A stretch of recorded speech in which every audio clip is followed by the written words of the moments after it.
Slow batting কই দেখলেন, এটা টেস্ট ক্রিকেট। এখন আমরা বসি নেই কত রান করে আমরা ছাড়বো। না, স্লো তো খেলে নাই। টেস্ট ক্রিকেট যেভাবে আসলে খেলতে হয় আমি মনে করি যে আমরা ওইভাবেই খেলছি। যেহেতু বৃষ্টিটা তো আমাদের কন্ট্রোলের মধ্যে নাই, আনকন্ট্রোলেবল জিনিস। তো আমি বলবো যে স্টিল আমি মনে করি যে উইকেটে যে হেল্প আছে, আমরা যদি আরেকটু কালকে সকালে একটু ভালো ব্যাটিং করে আমি মনে করি যে স্টিল এই ম্যাচ জেতা সম্ভব। মানে বৃষ্টির পরে আপনাদের পরিকল্পনাটা কোন জায়গায় দাঁড়িয়েছে? মানে এখন হচ্ছে 180 79।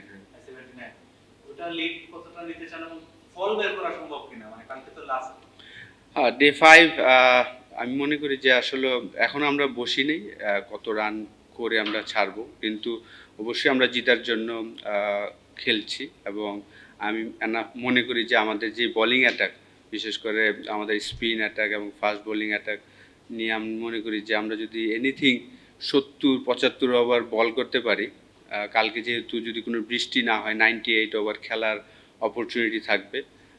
75 ওভার বোলিং করতে পারলে আমি মনে করি যে আমরা জেতার সম্ভাবনা থাকবে ইনশাআল্লাহ। না, একদমই চিন্তার বিষয় না, কারণ লাস্ট টেস্ট সিরিজে যদি দেখেন যে আমাদের 3টা ইনিংসে আমাদের ওপেনিং পার্টনারশিপ অসাধারণ ছিল। 100 রানের পার্টনারশিপ ছিল। জয় তিন ইনিংসে অলমোস্ট 265 রান বা 235 রানের মতন করেছিল। তা সাদমাম 3 ইনিংসে অলমোস্ট 190+ রান করেছিল। 2টা 80 রানের ইনিংস ছিল। জয়ের কেরিয়ার বেস 171 রানের একটা ইনিংস ছিল। এইখানে 2টা ইনিংস রান হয়নি, কারণ আমরা জানি যে আমরা টসটা হেরে ব্যাটিং করেছি, অতটা সহজ ছিল না নতুন বলটা সারভাইভ করাটা। 2টা ইনিংসেই হয়তো আমরা যেভাবে আশা করেছি সেটা হয়নি। বাকি ব্যাটসম্যানরা যেহেতু এক্সপিরিয়েন্স, তারা কিন্তু চমৎকারভাবে কাভার করেছেন। আমি আশা করি যে নেক্সট ম্যাচই হয়তো আমাদের 2 ওপেনার আবার তাদের ফর্মে ফিরে আসবেন ইনশাআল্লাহ।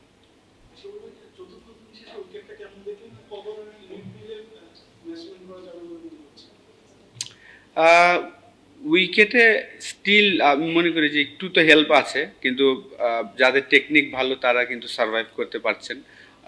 এনিথিং আমার কাছে মনে হয় যে বললাম না যে 75 ওভার যদি আমরা বল করতে পারি এবং 260 এই ধরনের একটা রান যদি আমরা করতে পারি, আমার মনে হয় যে ওই রানে জেতা সম্ভব হবে ইনশাআল্লাহ।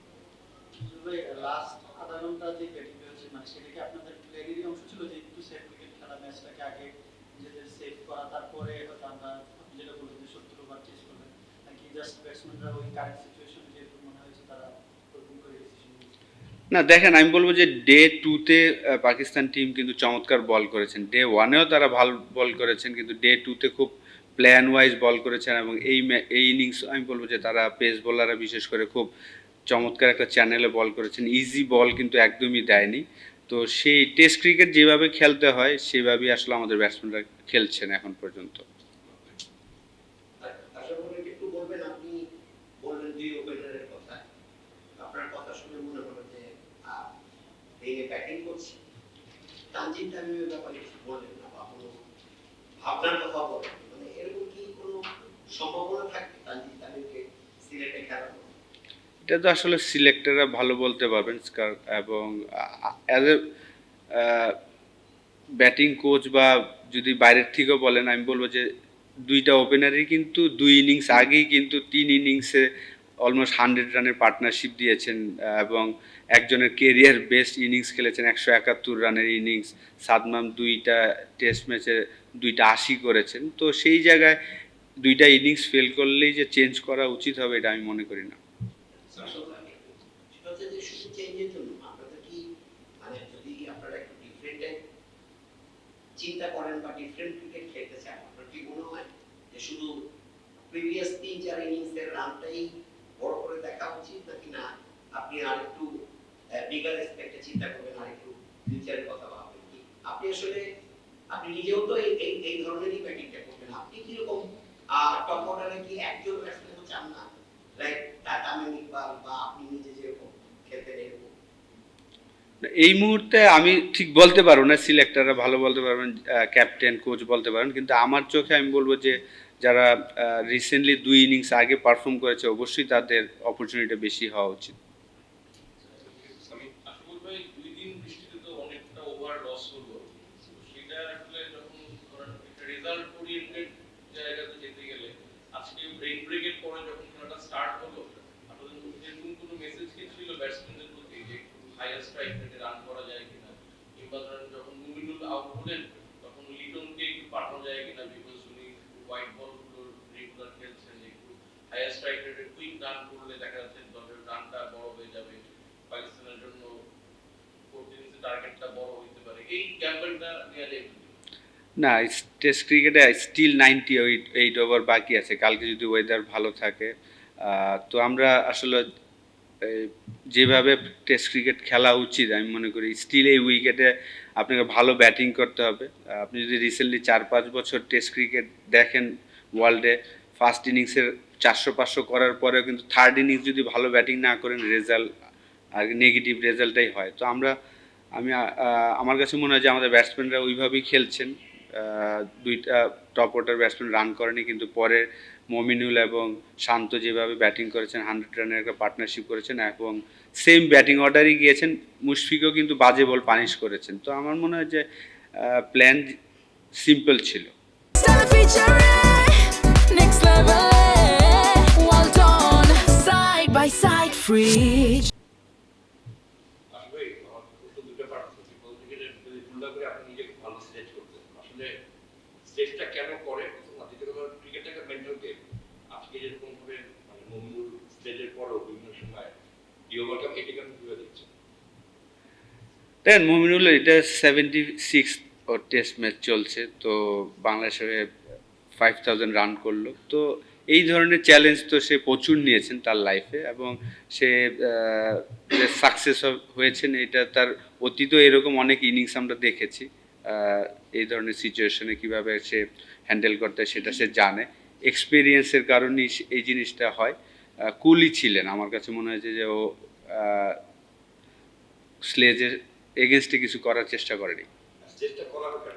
স্লেজটা তো অবশ্যই দেখেন একটা পার্টনারশিপ হচ্ছিল, পাকিস্তান টিমও কিন্তু তারা চাচ্ছিলেন যেন কুইক উইকেট নেওয়ার জন্য, সেই কারণে স্লেজটা করা হয়। আসলে ভাই মর্নিং সেশনে বল দেখা গেছে তবে সুইং ছিল পাকিস্তানি বলারদের, তো দুইটা উইকেট পড়ে যাওয়ার পর মুমিনুল আর স্পেশালি শান্ত ছিল, আর যেভাবে আসলে ওই পিরিয়ডটা হ্যান্ডেল করেছে ওটা নিয়ে যদি বলতেন মুমিনুল নাম্বার 3 রোলে আসলে আপনি তাকে কিভাবে সাকসেসফুল দেখছেন? সাকসেসফুল তো অবশ্যই। আপনার ও শুরুতে নাম্বার 3-তে, যদিও তার ডেবু হয়েছিল নাম্বার 4, আমি নাম্বার 3-তে ছিলাম তার ডেবু ম্যাচে। তারপরে মাঝখানে অনেকটা সময় নাম্বার 3 খেলেছেন, পরে আবার 4-এ খেলেছেন, এখন আবার নাম্বার 3-তে খেলছেন। তো আমি বলবো যে আমাদের টেস্ট টিমটা আমি সবসময়, যদিও আমি জয়েন করেছি নভেম্বরে, এবং আমি বলবো যে টেস্ট টিমটা খুব এক্সপিরিয়েন্স, বিশেষ করে ব্যাটসম্যানরা খুবই এক্সপিরিয়েন্স, এবং যেভাবে আসলে টেস্ট ক্রিকেট খেলতে হয় আলহামদুলিল্লাহ তারা ওই দায়িত্বটা নিয়ে খেলছেন।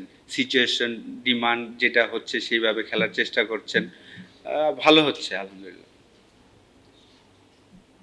ওই মমিনুলকে নিয়েই করছি যে আসলে মানে 5000 রানের তার মাইলফলকটা আপনি কিভাবে দেখেন আর তিনি আসলে কতদূর যেতে পারবে বলে মনে করেন? অবশ্যই দেখেন লাস্ট 5টা ইনিংস যদি দেখেন, 2টা 80, একটা 90, একটা 60, আজকে 56। তো আলহামদুলিল্লাহ যে এভরি ইনিংসেই সে কন্ট্রিবিউট করছেন। এখন সেকেন্ড পারসন মুশফিকের পরে যে 100তম টেস্ট খেলার খুব কাছে একজন আছেন, যদিও 24টা ম্যাচ বাকি আছে। তো অবশ্যই আমি মনে করি যে বাংলাদেশের হয়ে সেকেন্ড পারসন হবেন যে 100তম টেস্ট খেলবেন, এইটাই আশা করছি। এবং যেভাবে সে কন্ট্রিবিউট করে যাচ্ছেন এটা ধারাবাহিক থাকবে। আশা করব যে 50টা যেটা বড় 100 করতে পারে, এটাই আশা থাকবে। শুরুর দিকে যেই মমিনুলকে আমরা দেখেছিলাম যে বড় বড় 100, সেই জিনিসটা যদি সামনের সিরিজগুলোতে হয়, সামনের টেস্ট ম্যাচে হয়, সেটাই আশা থাকবে। তিনি যেভাবে স্লো ব্যাটিং করে তাতে কি মনে হয় যে ক্যারিয়ার শেষে 8000 রান করতে পারবে? স্লো ব্যাটিং কই দেখলেন? এটা টেস্ট ক্রিকেট। টেস্ট ক্রিকেটে যেভাবে খেলতে হয় এমন না যে সে তার স্ট্রাইক রেট 20-25, তার স্ট্রাইক রেট কিন্তু 47-50 থাকে। টেস্ট ক্রিকেটে আমরা যখন ক্রিকেট খেলতাম আমাদের বলা হয়তো ম্যাজিক ফিগার 3, এখন অবশ্যই ম্যাজিক ফিগার 4-এ চলে গিয়েছে, বা আপনি যদি অস্ট্রেলিয়া বা ইংল্যান্ডের খেলা দেখেন তাদের ম্যাজিক ফিগার 5 চলে গিয়েছে। তো সিচুয়েশন ডিমান্ড করে, যদি ফ্ল্যাট উইকেট হয় সেখানে তার স্ট্রাইক রেট হয়তো বা 65-70 হতে পারে। কিন্তু এই ধরনের চ্যালেঞ্জিং উইকেটে আমি মনে করি যে 40 থেকে 50 স্ট্রাইক রেট থাকলো আলহামদুলিল্লাহ। আসলে ভাই আপনি একটা কথা বারবার করে বলতেছেন যে টেস্ট ক্রিকেট যেভাবে খেলতে হয় সেভাবেই খেলছে, আবার একই সাথে একটু আগে বললেন যে এখন আসলে 4-5 রান রেট নিয়ে বড় দলগুলো খেলছে। আমাদের এই ম্যাচে সুযোগ ছিল কিনা আর একটু অ্যাটাকিং খেলা, কারণ আমাদের তো টাইমের এগেইনস্টও একটা লড়াই চলছে ম্যাচটা জেতার জন্য। দেখেন, আপনার খেয়াল করতে হবে, আমরা কিন্তু লাস্ট টেস্ট খেলেছি নভেম্বরের 19 তারিখ বা 23 তারিখে শেষ করেছিলাম আয়ারল্যান্ডের সাথে। এর মাঝখানে কিন্তু 5.5 মাস আমরা টেস্ট ক্রিকেটের বাইরে ছিলাম। তো এই 5.5 মাসে আমাদের প্লেয়াররা হয়তো একটা বা দুইটা 4 ডে ম্যাচ খেলেছেন।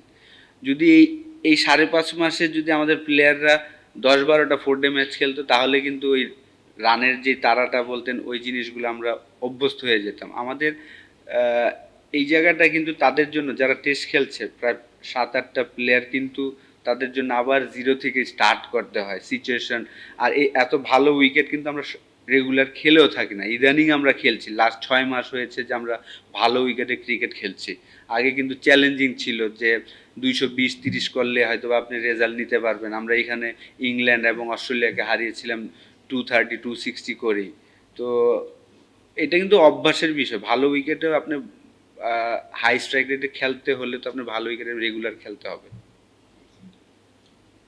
আসলে ভাই তাদের তারকে যখন নেওয়া হতো তখন বলা হতো যে অ্যাটাকিং ক্রিকেট খেলার জন্য সব বাইরে হবে না, একসময় বিপিএল চলছে, সাধারণত এখানে আপনার কি মনে হয় তারা যদি বড় ম্যাচ না খেলে আপনার অপশন নেওয়া যে বড় ম্যাচ হয়তো আমি ওগুলো নিয়ে খেলা পক্ষে আপনি সেক্ষেত্রে বিপিএল তে বেটার অপশন হতো তার ম্যাচ হবে না, আমি এটা মনে করি না। কারণ বাংলাদেশ টিমে 15 জন, যেই 15 জনকে নেওয়া হয় তারাই বেস্ট, এবং বেস্ট প্লেয়ারদেরই টিমের সাথে থাকা উচিত।